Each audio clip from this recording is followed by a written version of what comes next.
Mga katanungan sasagutin, mga alalahanin lilinawin. Ito ang programang Tulay Nyo sa Serbisyo Publiko. Ako po ang inyong kapatid, Cheryl Cosim, Sagot Kita. At napapakinggan nyo po kami sa 92.3 Radio 5 True FM. Dito tayo sa totoo. At live din po tayo sa Facebook page ng True FM.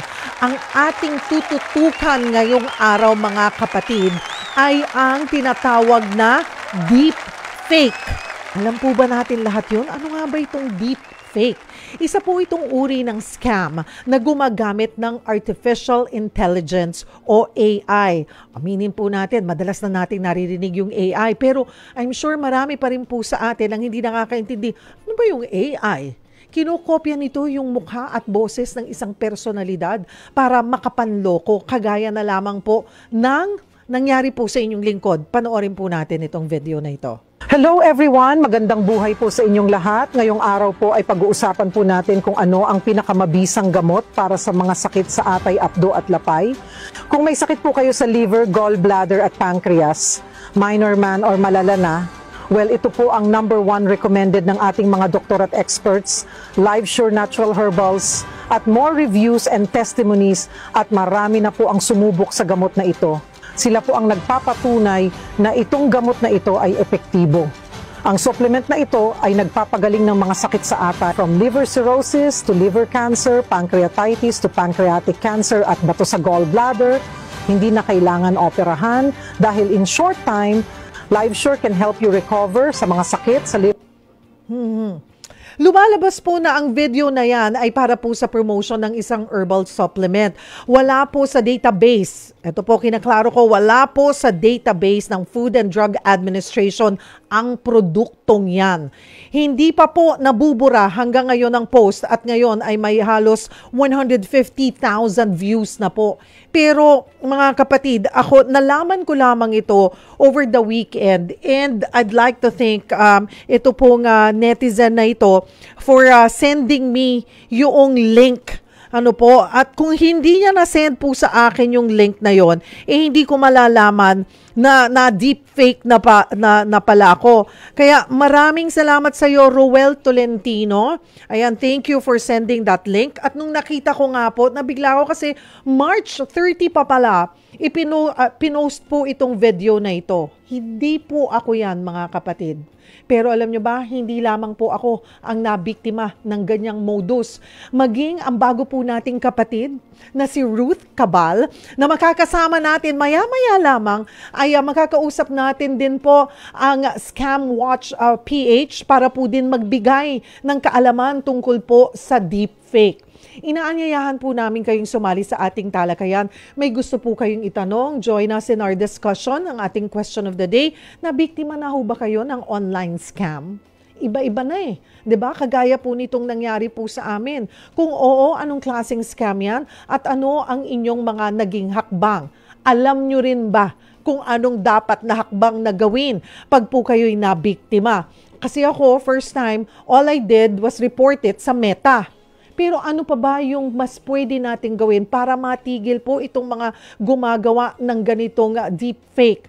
Maaari po kayong magkomento sa ating live stream or kung may nais po kayong itanong or dulog, maaari po kayong tumawag sa ating tanungan hotlines 8631-5788 or 8631-6674. Hindi po ako AI. Totoo po ito. Kasi 'di ba, pag pinakinggan nyo yung boses, talagang kuhang-kuha niya yung boses ko eh. Pero pag po talagang tinitigan nyo kasi yung video na yon, hindi po talaga sync pa, na hindi pa perfect talaga nakasync sa pagbuka ng bibig ko. Pero kung mapapansin nyo din at mapapakinggan nyo mabuti, even yung pag-pronounce po ng mga Tagalog word, hindi rin. Parang yung atay. Yung imbes na malala ang sakit, malala ang sakit. So, hindi pa rin. But, ang sinasabi po ng mga eksperto ay, in no time, ay mapaperfect na po ito ng technology natin. Well, kasama po natin this afternoon, katulad ng sinabi ko, isa pang biktima ng deepfake. Kasama po natin ang aming bagong kapatid, Ruth Cabal. Hi, Thank Ruth! you, Cheryl. Hello, good afternoon to you and good afternoon sa listeners and viewers natin dito. Happy to be here. Oo. Hindi lang maganda yung issue, pero... Oo, yun nga lang. Pero nauna ka sa akin eh. Nauna ka sa akin. Nabiktima po si Ruth ng deepfake noong December 2023. Roll muna natin yung video, Ruth. Padilla announced a new platform through which everyone can make money. With this program, you will be able to earn hundreds of thousands of pesos per month. There are already some lucky people who have had the chance to try the program in action. I earned 130,000 pesos in the first month, thanks to the platform from Robin Padilla. Right now, the program is still running. I am very happy. The platform allows me to earn several times more than I could have earned at my job. With a minimum investment of 14,000, Filipinos can earn between 100 and 150,000 pesos per month. Access to the program will be closed soon. Hurry up to register and reserve your spot. Read the article at the link. Nung unang nakita mo, paano mo nalaman itong video na Parang nangyari sa'yo, may nag-private message din sa akin. Kaya lang, hindi ko pinapansin. Tapos eventually, my second message from another friend, dun ko lang kinlik yung video. And then nagulat talaga ako kasi akala ko, unang rinig ko talaga, parang timbre pa rin ng boses ko. So inisip ko, boses ko talaga to. Pero I don't remember doing that report kasi that was taken from one of my newscasts from my former station. Parang less than 2 weeks pa lang, naalala ko kasing suot ko eh. So parang alam ko, nakaka-ere ko lang nun eh. And then, nung narinig ko yung boses, like you, may certain words na, ay, hindi ako ganyan when I, pesos. Parang that's not how I pronounce yung pesos. So parang, dun ko na na parang, talagang binuo nila yung boses. Nilagyan nila ng script to make it sound like I'm reporting it or endorsing it na kahit hindi ko naman talaga ginagawa. Anong ginawa mong aksyon? Nireport ko syempre sa office and then nireport nga nila sa Meta. But then before that pala, there was also another anchor who experienced the same thing. Yung sa kanya ganyan din, financial investment din. Pero ito may binanggit pa na bank. So parang the office issued a statement about that na parang wala kaming kinalaman dito. And then nung time ko parang na-dismiss na lang na it's a second one or parang gano'n na lang yung dating. Pero kasi ako, natakot ako na parang, I don't know if it's a scam or not, but it's, people investing money. Yes. So what if may mag-complain na it turns out to be a scam? Tapos sabihin, ay, sabi report, ni Ruth kikita daw kami ng ganito kalaki. Yun nga. So yun yung nakakatakot. So I felt like I had to do something about it. Tapos nun, yung mga nag-share sa Twitter, I didn't even share it.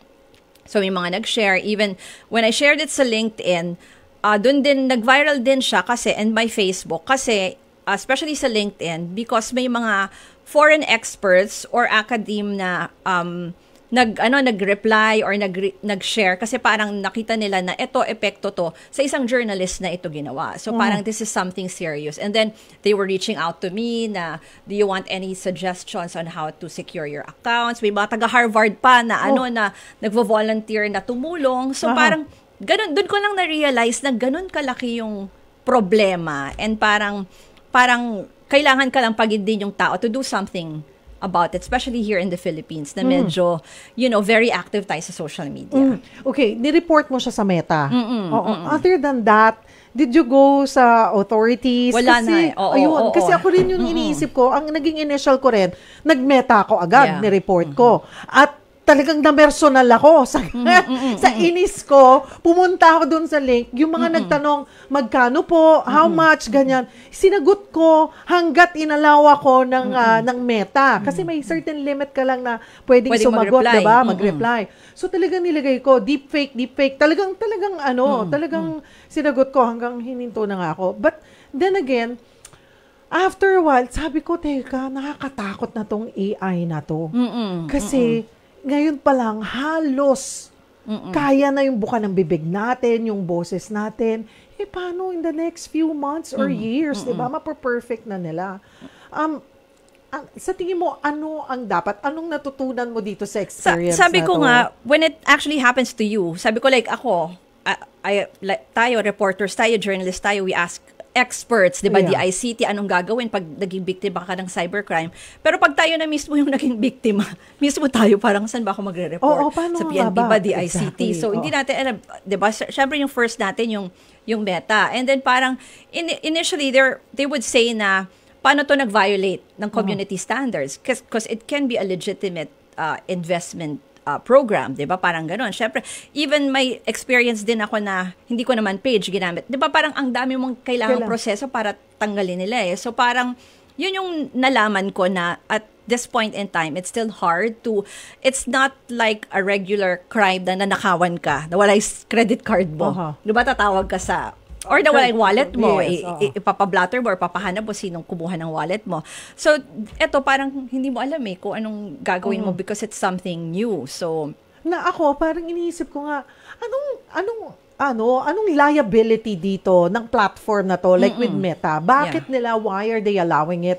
Bakit hindi kaya nila na dapat bago ma-upload yun, ma-post yun, na napupulis na nila. Parang suppose sa bilyon-bilyong mayroong Facebook account.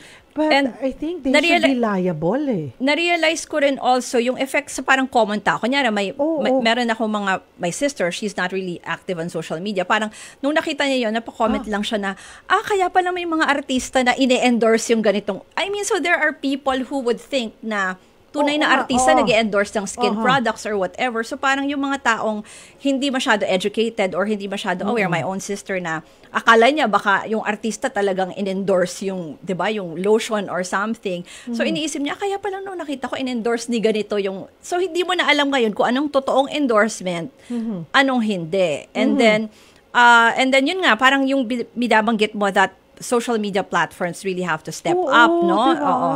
Kasi ano namang habol na, hindi naman natin mahahanap yan, hahanapin ba natin isa-isa yan? Ni baka, I'm sure, baka mamaya, ikaw nireplyan mo isa-isa. And then, ito yung, actually, parang Ruth, sanga-sanga na Itong, Live Sure ba yun? Live Sure or something, itong supplement na to. Apparently, mamaya makakausap po tayo ng isang expert. Wala na nga siya. Doon sa report po ng aming correspondent na si Mon Gualvez, chinek po niya yan sa FDA. Wala po sa listahan nila yan. Walang FDA approval po yan. Bakit? Pasensya na po, na-check po ito. Bakit nabebenta din ito sa iba pang platform like Lazada or Shopee? Pasensya na po, like sa Shopee and Lazada, hindi rin po ba dapat ay na-check nyo yung mga ina-allow nyong mabenta sa inyo, hindi lang paramihan ang nagbebenta, pero dino-double check nyo kung legit ba yung mga nagbebenta sa inyong platform. Kasi yung product na yun, parang very accessible na yan. Nandiyan na sa mga, di ba, yung mga online. Ang dilim mo makabili online. And when you're desperate, you want to feel better, you will buy di ba? Marami tayong ganun na mga kapatid. Gamot to na ipapasok nyo po sa inyong katawan. So always just please make sure any herbal supplements, kung bago nyo lang yan nakilala, di nyo man narinig sa amin po, i-double check nyo po sa inyong mga doktor. So, ang laking problema, nakakatakot. Siguro yung parang kailangan din kasi yung sinasabi natin na parang education, di ba? Yung parang sobrang ng dami ng information online. So parang kailangan alam ng mga tao how to critical thinking, how to to properly look at the information kung legit ba ito. Siguro, diba, katulad yan, kung bibili ka ng ganyan, ang dami mo kasi FDA, diba, i-check mo yung website ng DOH, i-check mo yung, or mag-check ka sa doktor. Minsan yung mga tao, hindi na ginagawa yung ganun Pero kailangan diba? Hindi at all time po ay, ito yung mga nabanggit natin na dapat may liability, ganito, ganyan, pero may sarili-sarili din po tayong role to play. Kaya parang protektahan po natin yung ating sarili kasi hindi naman 24/7 mapaprotektahan tayo ng authorities. Talagang kailangan tayo yung magprotekta sa sarili natin. Huwag tayo yung kagaya yun. 14,000 yung sa yung video. Abay, hindi maliit na pera yun. Tapos kung isang pamilya, yun na lang yung ipon nila, tapos akala nila madadagdagan yung pera nila. Isusugal nila na para, kikita tayo ng, yung balik daw, 100. Parang ang laking porsyento. So, ayan, mga kapatid, maging maingat po tayo at hindi natin ito na po no? Ruth, ito na ang mundo natin ngayon. Talagang pinasok na po tayo ng AI, artificial intelligence. Baka nga sa iba, itong deepfake, hindi na nila alam, lalo na yung AI. Ano ba nga ba itong AI? So, and yung people are also talking about implications halimbawa sa elections. I mean, ginawa na to actually in the US that, politicians parang sinisiraan or makikita mo sa isang negative event or, 'di ba, negative situation. So, mas magiging mas magi-improve pa yung technology So anyway, you'll be talking to an expert. So parang experts are saying, for example, here in the Philippines, yung nag-interview din kasi ako, they're saying na there should be a particular, may bill na actually on defining yung AI, related abuses or crimes. Like, what is deep fake? Diba? Parang ganun yung mismong, we have laws against cybercrimes, and initially yung advice sa akin ng isang expert, pwede akong mag-file for identity theft, 'di ba? Parang ganoon. Even the company can file for copyright kasi ginamit nandun yung logo pero parang minsan iisipin mo, will you go through all that na ikaw ay 'di ba, you can also file the same cases din, 'di ba? Yung ganoon Kaya ang haba pa po. Ang haba pa para din magkangipin. And nasa bill pa nga rin. Siguro, before we let you go, Ruth, bilang kapwa, biktima ng deepfake, siguro paalala na lamang sa ating mga kapatid, Ruth. Siguro yung sa ating mga kapatid, yung binanggit ko kanina, mas maging makilatis tayo doon sa halimbawa yung mga fina-follow natin na sites. Tingnan natin kung tama yung impormasyon. May makita tayong yung sinasabi ni Cheryl na ini-endorse na gamot. Tingnan nyo po, tanongin nyo yung doktor nyo, effective ba ito? Pwede ba itong ano? Or even like, for example, yung ginawang AI sa akin na endorsing an investment program. Hanapin nyo, may mga SEC, pwede nyo i-check kung legit yung mga companies or kung saan yung registration. Medyo matrabaho siya, pero siguro katapat ng overflow or too much information, yung doble or triple naman sa pag-verify or pagko-confirm natin na tama yung mga ganito. Yun lang yung sa akin. Kasi nangyari sa akin. Yes. And then ngayon, mas na ako, makilatis na ako sa pag-check. No? So even yung mga magfa-follow sa'yo or magsisend sa'yo ng messages. And I think repeatedly sinasabi ng authorities yung mga links na i-click, di ba? Yes. Makinig po tayo, wag po nating deadbahin yung mga ganong paalala. Wag niyo pong hintayin na mabiktima na kayo, mabiktima pa kayo. And of course, iimbitahan mo naman sila sa Frontline Express. Yes, of course, Frontline Express po, very happy ako ang inyong bagong kapatid. Last week lang po ako nakasama sa ating sa pamilya dito sa TV5. And then every day, Mondays to Fridays, 3:15 to 3:30 p.m. Frontline Express, at may mga binubuo pa rin po kami ng show para mas magiging malakas itong paghahatid ng balita natin dito sa News 5 everywhere, dito sa TV5. Patikim pa lamang po yung Frontline Express. Unang programa pa lamang po yan ni Ruth. Pero mas madalas nyo po siya makikita sa TV5. Thank you for joining us, Ruth. Thank you very much, Cheryl. Ayan po. Mga kapatid, break po tayo ng kaunti. Mamaya, himayin po natin kung ano ba itong deepfake. Paano natin masasabi at makikita yung totoo sa fake. Ano po? Sali po kayo sa ating discussion. Maaari po kayo mag-post sa ating live stream kung may gusto po kayong itanong or may gusto po kayong, may mga concern po kayo. Maaari rin kayong tumawag sa ating tanungan hotlines 8631-5788 or 8631-6674. Huwag po kayong bibitiw dahil magbabalik po ang programang Sagot Kita. Oras natin mga kapatid, 4:26 ng hapon. Nagbabalik po ang programang Sagot Kita. Ako po ang inyong kapatid, Cheryl Cosim. Totoong Cheryl Cosim po ito. Hindi po ito AI. Talagang nakakainit ng ulo. Ang ating question of the day, nabiktima na ho ba kayo ng online scam? Kung ano, let us know, and ano rin ang aksyon na ginawa nyo. At this point, kasama na po natin. Dito na tayo sa eksperto para kung nabiktima po tayo or nalilito tayo, ano ba tong pinapanood ko? Totoo ba tong taong to or AI ba to? Kasama po natin ang eksperto mula, siya po ang co-founder at co-lead convener ng Scam Watch PH. Siya rin po ay isang ICT at telecommunications expert. Kasama po natin Sir Josel de Guzman. Hi, thank you for joining us. Salamat, Cheryl, sa pag-imbita. Hopefully, okay ka lang. Oo nga eh. Nakakatakot. Alam mo, natakot ako doon sa... Nung una nagalit ako. Kaya sabi mo nga, chinek mo yung site at antsaga ko, di ba? Talagang sinagot ko na deepfake. Talagang, inisa-isa ko siya. Pero, nakakatakot na ako pa lang to, ilan pa lang, eventually dadami. At marami ang hindi nakakaintindi, Josel, no? Unahin muna natin, bago pa rin, nakaka-nosebleed pa rin sa marami ang artificial intelligence o AI. Paintindi mo nga sa isang ordinaryong Juan de la Cruz kung ano ang AI? Yung AI kasi, artificial intelligence, eventually yung pananakot dito, ito yung magte-take over sa atin.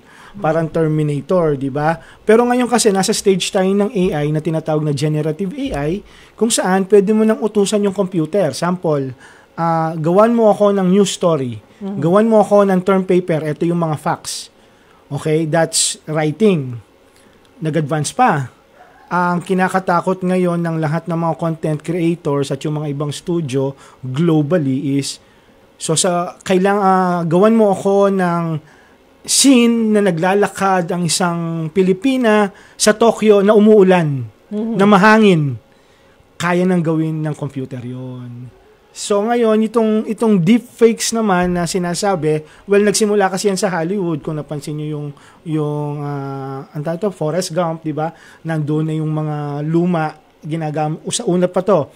Pero ngayon kasi, pwede mo na talagang gayahin, di ba? Pwede mong sabihin na, gagamitin ko, let's say, si President Obama or si Mr. Beast, and then kakasama yung boses. But, hindi ko sinasabing maganda to, but nasa stage tayo ngayon na hindi pa siya perfect. So, ma-identify pa natin siya. Katulad nung video mo, nilagyan sila ng parang logo dito para hindi mahalata yung imperfection. Yung buka ng bibig. Kasi, paano nyo po malalaman na deepfake siya? Blurry, maputla, hindi sharp, one-dimensional siya. Walang sync sa audio at video. Doon, flawless ako doon eh.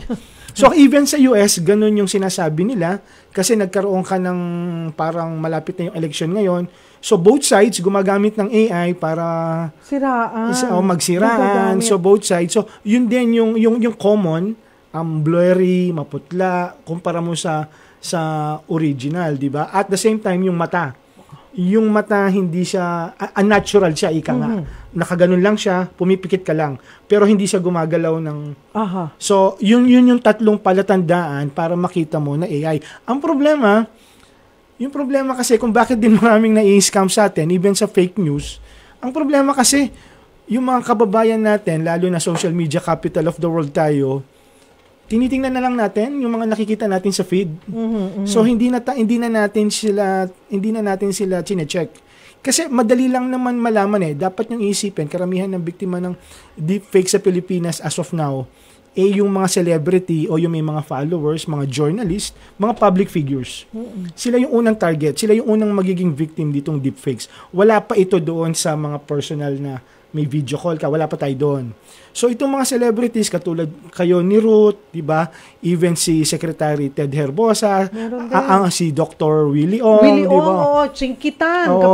So yung produkto mo na nakasama doon, pag tiningnan mo at ginugol mo yung pangalan niyan, puro si Dr. Willie Ong ang lumalabas. Wala naman siyang ini-endorse na produkto. So that in itself is already questionable, di ba? So dapat medyo nakakatakot kasi to dahil ang pinopromote niya food supplement. So lalo na nung tiningnan din namin, wala nga siya doon sa FDA portal. So ibig sabihin hindi siya registered. Pero kasi pag pinanood mo yung video mo, hinahanap ko ano yung catch. So, nang tiningnan namin, ang catch is, okay, may website daw kunwari, pero wala ka namang maklik. Pero nakalagay doon sa huli, Shopee.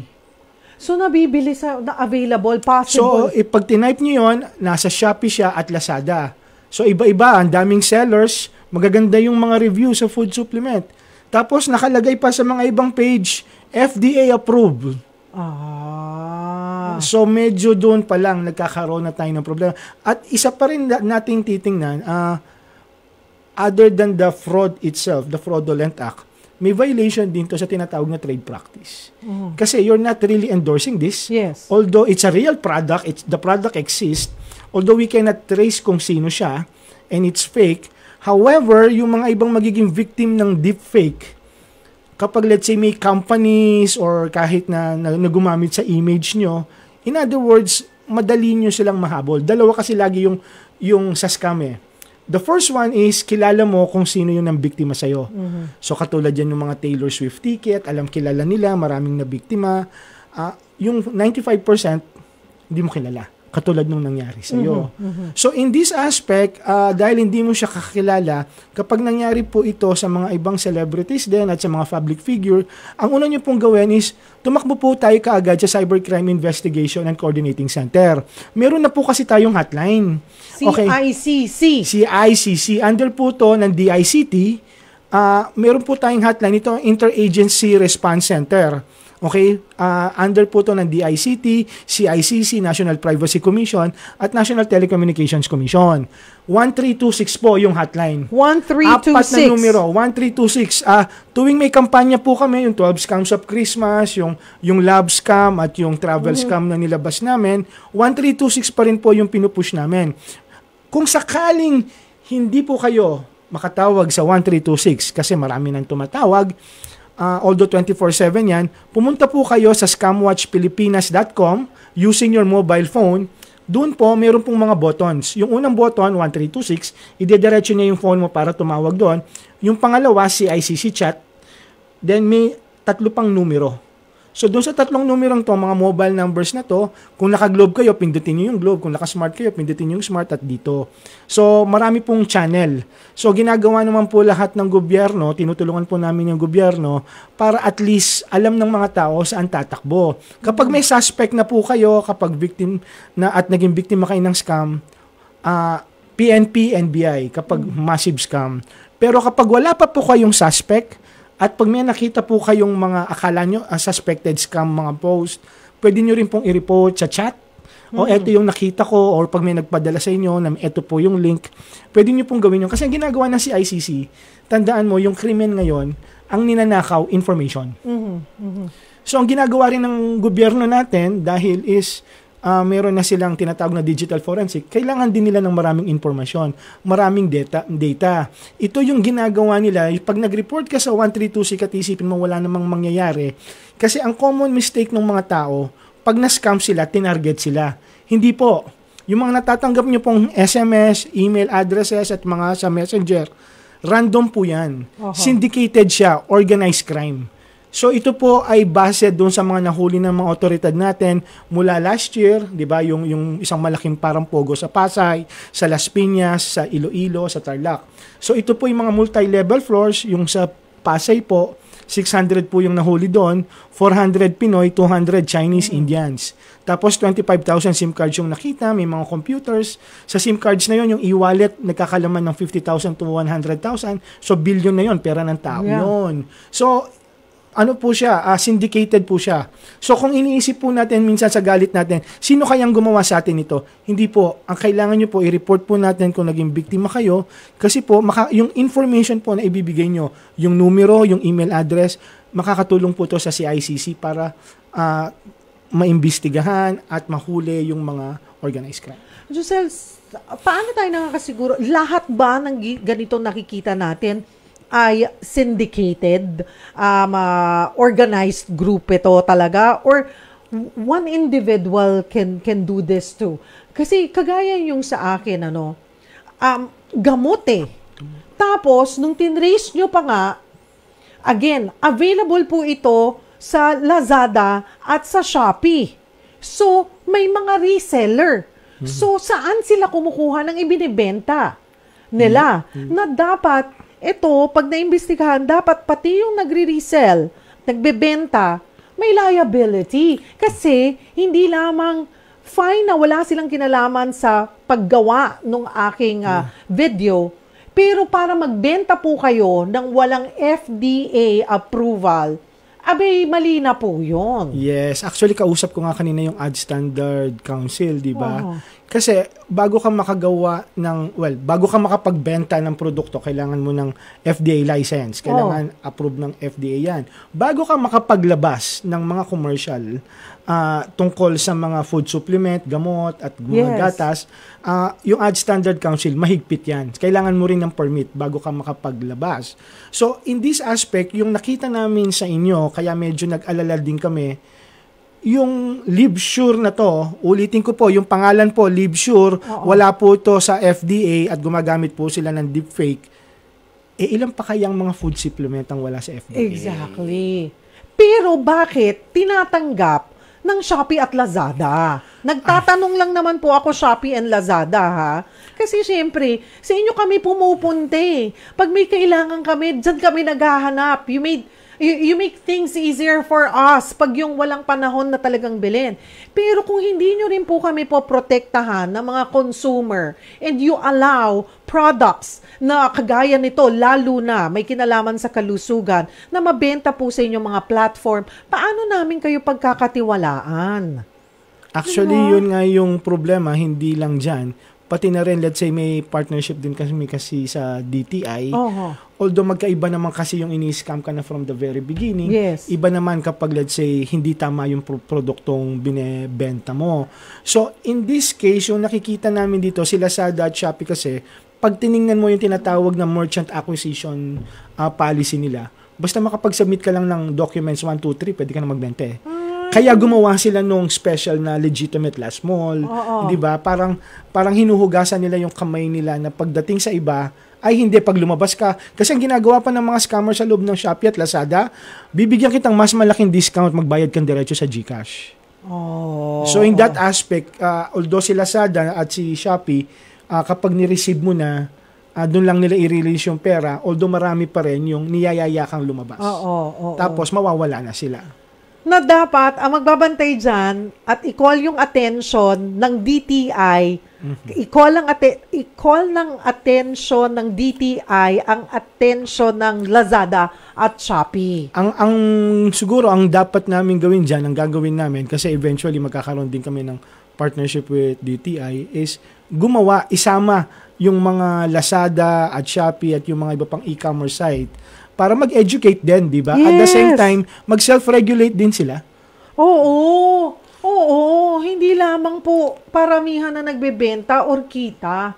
Di ba? Tinatangkilik na po kayo eh. Sana protektahan nyo rin po kaming tumatangkilik sa inyo. At mas marami din to sa Facebook. Pag tinignan mo naman, tinype mo sa Facebook Marketplace, ang dami rin nila. Ilang beses ako nabiktima dyan sa Facebook at saka sa Instagram din.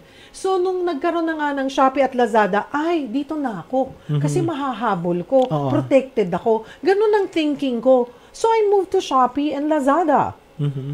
And now, only to find out, hindi nyo pala sinasala mabuti yung inyong merchants. Diba? Mali naman po yun. At bakit ina-allow yun? Ng ating pamahalaan, dapat pinupulis. Hindi sila inallow. Binigyan sila ng stricter guidelines para sa protection, consumer protection. Si Yusek Ramos, ba? Alexander Ramos. Okay. Akala ko si Yusek. Sa CICC kasi nasa kanya rin yan. At the same time, kay DTI. Sa DTI din, kay Yusek Ruth. Kasi, si Yusek Ruth. Yusek Ruth. Yusek Ruth. Ayun, sa protection ng mga consumer din, di ba? Ang problema kasi sa jurisprudence natin, alam mo, pag walang nagrereklamo, walang action So, kailangan nang may magreklamo. Ang problema, yung mga kababayan natin, ang laging inisip, wala namang mangyayari. So, kaya yung ginagawa namin ngayon, it's prevention at education. Kasi, alam mo, Cheryl, yung problem dito is pag-uugali, yung behavior. Kasi nung nagkaroon tayo ng digital life, hindi naman tayo tinuruan kung paano mag-ingat online katulad ng pag-iingat natin sa labas Hindi ba? So yun yung tinitingnan natin, lalo na kapag let's say yung mga nakikita nyo po sa social media na 80% ng scam ay nanggagaling sa Facebook, dapat po hindi po natin laging pinaniniwalaan. Pagdudahan po natin, magdamot po tayo ng personal information, wag po tayong magkiklik ng mga link, di ba? Wag po tayong magpapatakot kasi ang ginagawa ng iba, tinatakot ka. Di ba, gumagawa ng mga Facebook account o yung pinost mo in violation. So, kailangan mong i-click yung link na to para makorek. Wag po tayong magkiklik ng link.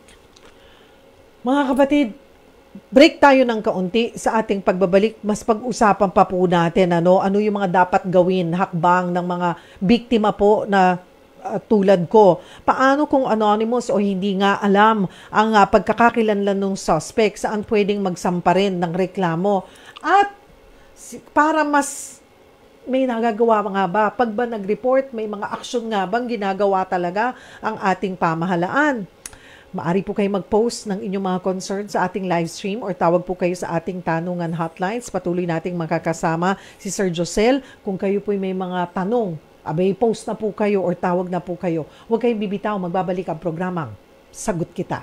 Oras natin mga kapatid, it's 4:44 ng hapon. Nasa huling bahagi na po tayo ng programang Sagot Kita. Ako pong inyong kapatid Cheryl Cosim at kasama pa rin po natin si Sir Josel de Guzman, co-founder at co-lead convener ng Scam Watch PH. Kailan pa nag-start tong Scam Watch PH? July lang last year. Kami ni Art Samaniego. Bakit nyo binuo ni Sir Art to? May mga kaibigan siya at may mga kaibigan din akong na-scam. Kaya lang yung drawback dito, may isang matandang lumapit sa kanya na na-scam. Since na ginagawa ko na yung advocacy sa mga previous work ko, so nag-partner kami, yung company ko at Manila Bulletin, nag-partner kami to do Scam Watch Pilipinas. Ang purpose lang nito is basically prevention, education. And then when we approach the government sa CICC through Yusek Alexander Ramos and DICT through Secretary Ivan, in-adapt nila kami as their citizen arm to help them educate, particularly para hindi ma-prevent. So we started last December, yung full campaign namin, ang una namin ginawa nung August at September, nilaunch namin yung mga attitude series. And then nung December, yung 12 Scams of Christmas. And then, yes.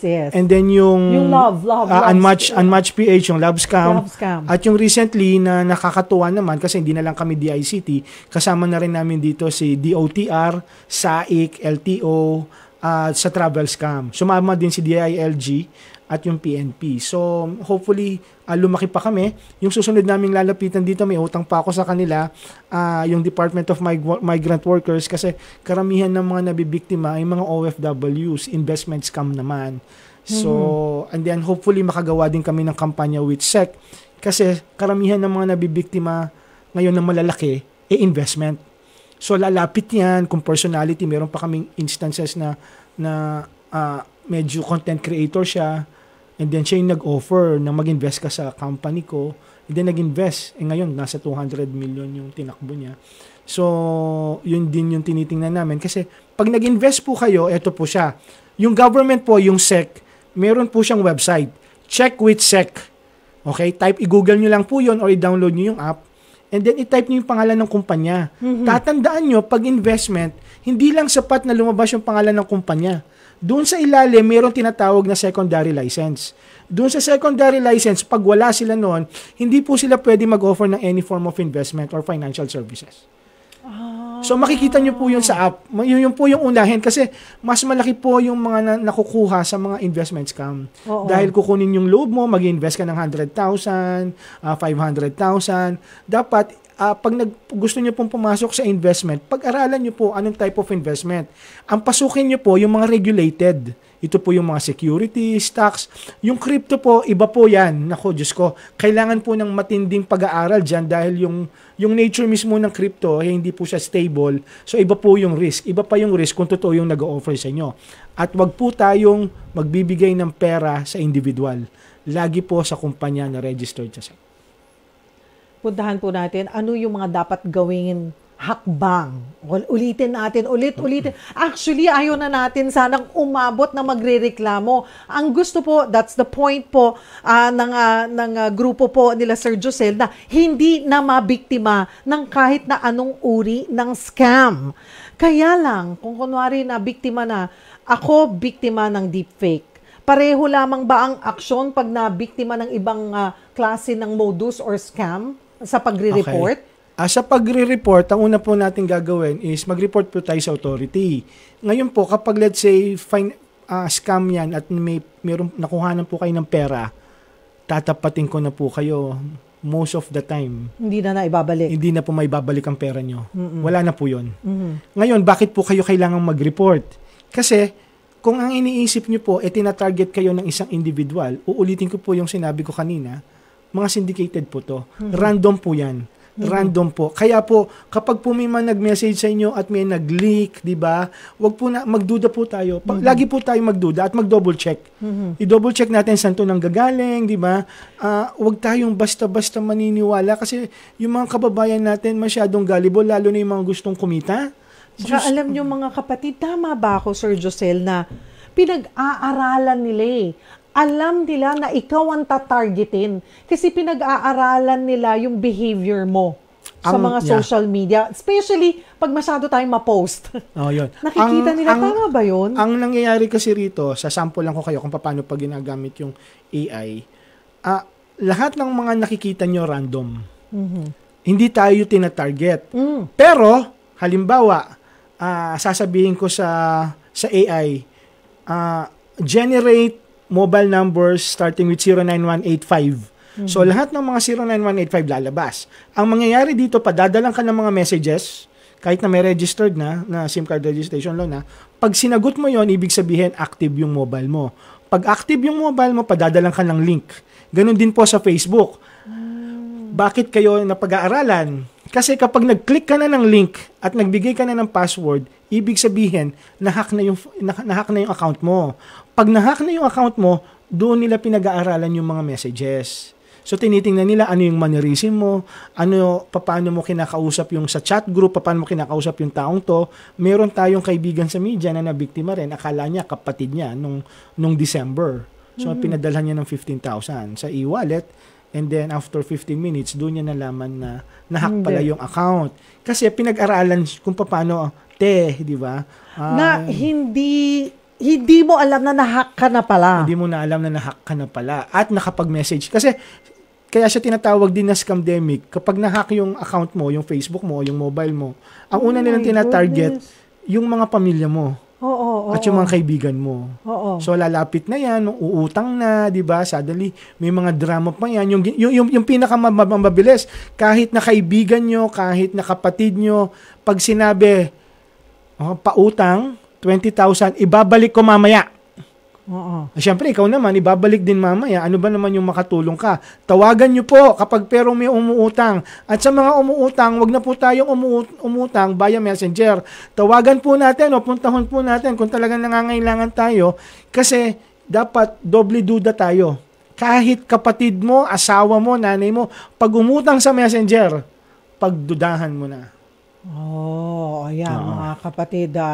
So, what else? Ano pa ang gusto nating ipaalala sa ating mga kapatid? Yung sa part ng government, Josel, may ngipin nga ba tayo? Kaya ba nilang, ngayon pa lang, malaking problema na to Malaking problema na to. Especially ito, since deepfake po talaga ang gusto nating tutukan, ito pa lang halos maniniwala ka na kung hindi mo susuriin yung video ko. May kakayanan ba tayo? Well, unang-una, bukod dun sa mga sindikato, dapat titingnan din natin na sobrang dami ng cyber fraud ngayon. Kulang tayo sa tao, yung kapulisan natin, kahit na sa napakagaling po, saludo po kami sa PNP Anti-Cybercrime Group, kulang pa rin po sila.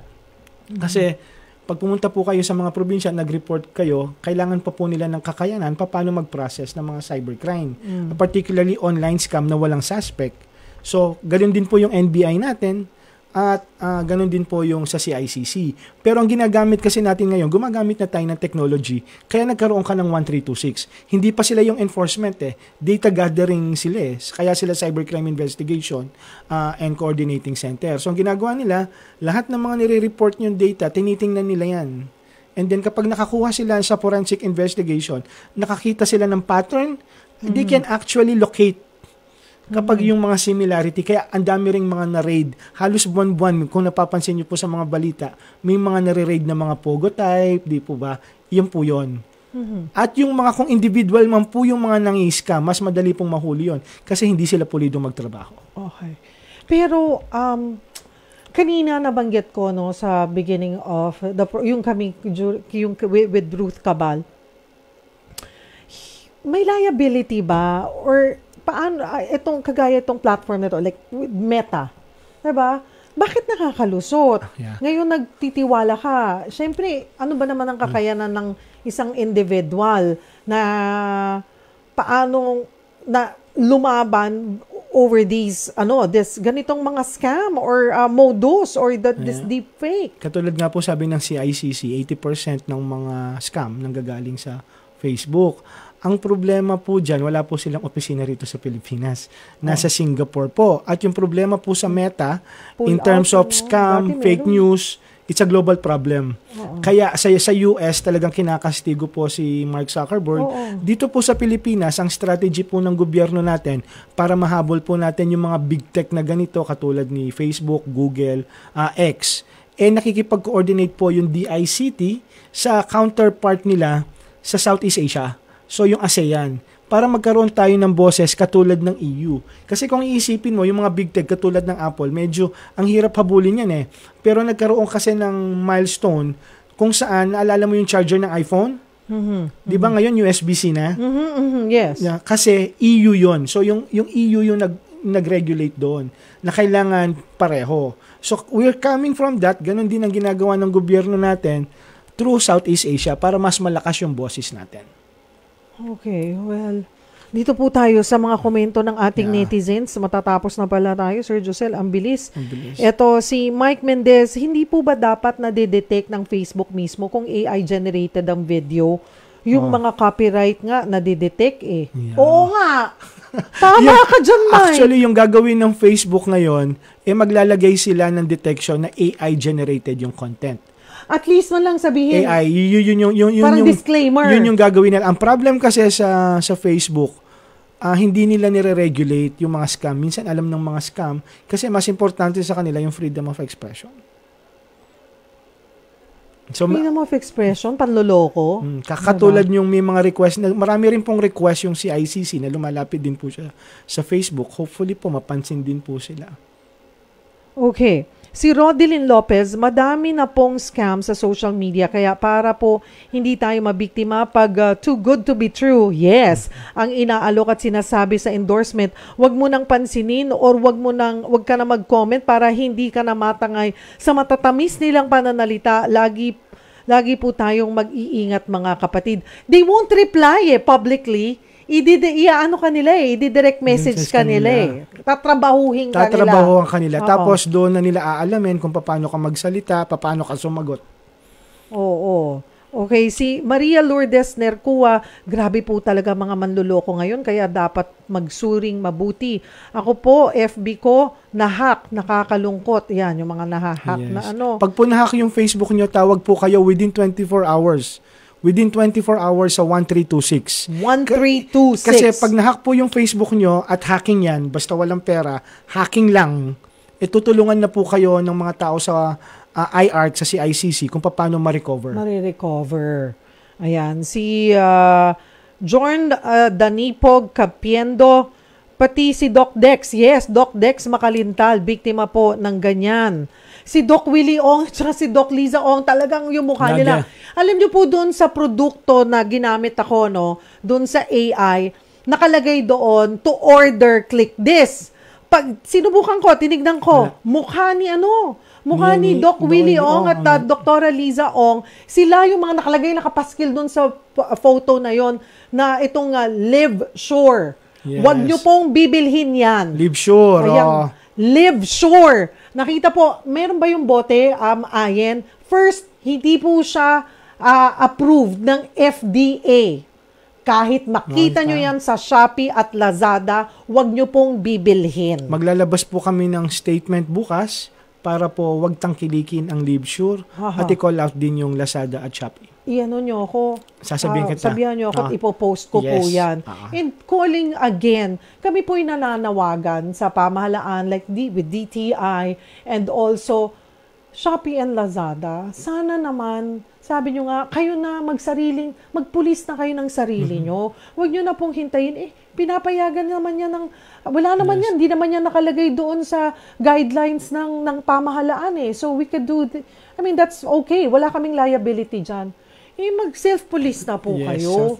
Kung pinapahalagahan nyo po kaming mga consumer. Ayan. Dahil ako, tumatangkilik po ako sa inyo, Lazada and Shopee. Pero now, how am I gonna trust you? kung wala naman po kayong ginagawa palang action sa mga ganito, diba, sir? At saka yung isa rin, kapag pag nasa Shopee ka at mali yung produkto, parang hassle ibalik, di ba? Since na 100 pesos, 200, pababayaan natin. Huwag pong ganun. Ireklamo po rin po natin. Mga kapatid, pasensya na po't kinapos tayo sa oras, pero nag-usap na po kami ni Sir Josel. Regular silang babalik dito para paalalahanan po tayong mga kapatid. Siguro po, last short message po, paalala sa mga listeners and viewers natin. Ito po, ulitin ko po lagi, ang problema po, behavior. So yung 4 na behavior, mabilisan lang. Ito po yung magdamot, wag po kayong mag-share ng personal information at pera, magduda, pag too good to be true, wag niyo pong paniniwalaan, mang-snub. Lahat po ng mga nagme-message sa inyo na may link sa email at SMS, wag niyo pong pansinin at magsumbong po sa 1326. Tandaan niyo po, 1326.